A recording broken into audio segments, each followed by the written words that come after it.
Hey YouTubers, I'm here with, believe it or not, a little bit of photo content. Yes, I've been not a good photographer lately and not a good photo vlogger or a good sort of detailed photography, film, etc. kind of guy. But I am still interested in photography and I do get nice emails from people from time to time. And I got one today. And it reminded me that I'd been wanting to do a video on this topic. I don't have anything to hold in my hand, and we'll get to why in a moment. But let me just read a bit of this email. First I'll read the part where he says how he likes my channel. Thank you for sharing your thoughts and experience. I find your posts informative, valuable, refreshing. You like what you do and people can see that. So thank you for saying that. That's really nice to hear. He goes on to tell me a little about himself. I'm not going to read that here just for his privacy. I also won't mention his name. But then at the end he gets down to this. It would mean a lot if you could share your opinion about the Sony A7 A7R. I plan to use my Leica lenses on it. Well, it's interesting that you ask about the Sony A7 and A7R because I've been meaning to do a video about them. I don't have any deep experience with them, but I was at my local camera shop a few weeks ago.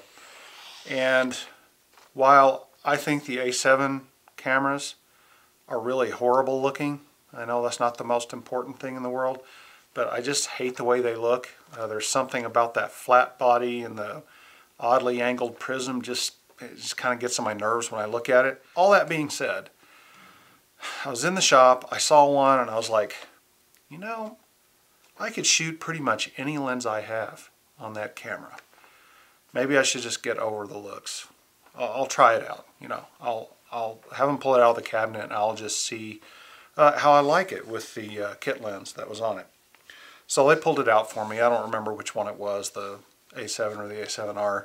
Doesn't really matter. They're identical. And I basically instantly didn't like it. Why didn't I like it? I think that a camera can be too small. It's kind of like my review on the Think Tank Retro 5, even though that's a camera bag.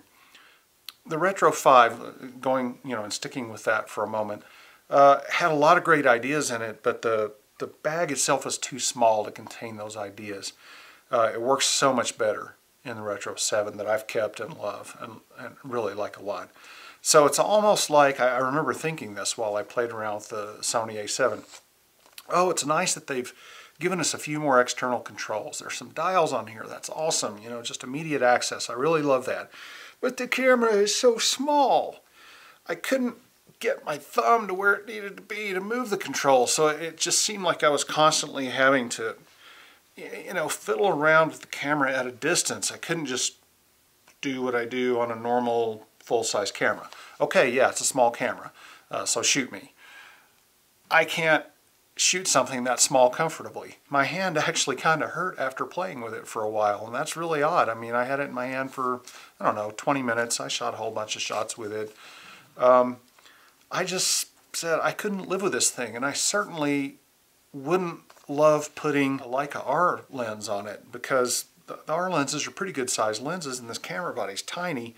So it just felt like the balance would probably be wrong. I didn't try it with an R lens on it, but it just didn't feel right. So while I wanted to like it, I couldn't commit to spending that kind of money on it. My thought was, oh, I'll spend the big bucks, I'll get rid of my other Sonys. This will be my one do-it-all digital camera. Not my one digital camera, but my one do-it-all serious digital camera. And I just couldn't do it. Another thing about it, I just remembered, I hate where the shutter button is. I wish I had one to show you, but you hold the camera naturally and there's a knob in the front that's in a really good location. It's right on the grip, and look at the photo and maybe you can see. I wanted so bad for that to be a shutter button. I mean, it wouldn't be a great looking shutter button and it may not operate all that well, but if that not only would turn but would click, then if they could make it assignable so it could be a shutter button, it would be great. The shutter button on the camera is like, it's up here. And it was really hard to reach, and it had kind of a spongy feel. and I didn't really like the sound of the shutter. I mean, there were so many little things about it that I felt like they kind of got wrong. There were all these missed opportunities to make this camera really cool. So anyway, I left going, screw that, I'm not getting an A7. That doesn't mean everybody would hate it. It obviously has great tech specs. If you don't mind a small-bodied camera and sort of messing around with something where the controls are all real close, maybe you would like it just fine. If you want something really light, as long as you stick with lighter lenses, it definitely fills that need. And it's full frame. That's cool. I didn't love the EVF. I have a Sony A55. That's what I'm shooting this video with. It has an EVF, and it's only okay. The one in the A7 is much, much better, but I still didn't really like it that much, to be honest. So I think we'll get to a point where the EVFs will just be a no-brainer, and you'll want it. Right now, they're edging toward that, but they haven't quite hit it for me. I'm going to throw in a little bonus content here. If you're still listening, you haven't turned it off because you hate my opinion on the A7. I also got to try an RX10, which I find to be a really interesting all-in-one super zoom. It's not really super, but you know, good zoom range camera.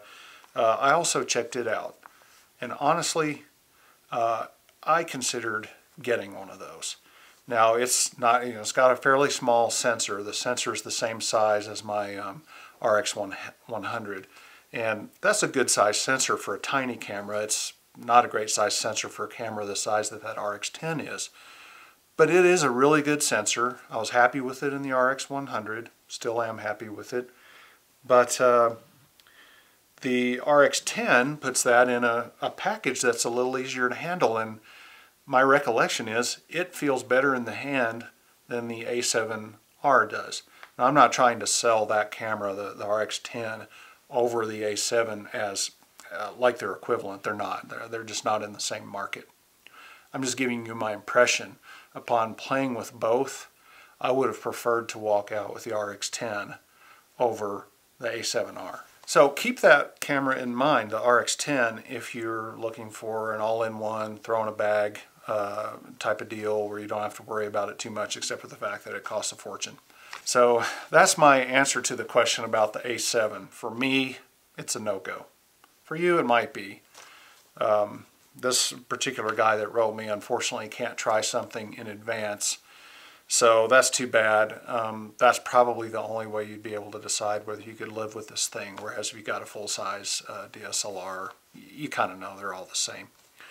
So anyway, there's my thoughts. Hope it was helpful. I'll catch you later. God. Oh.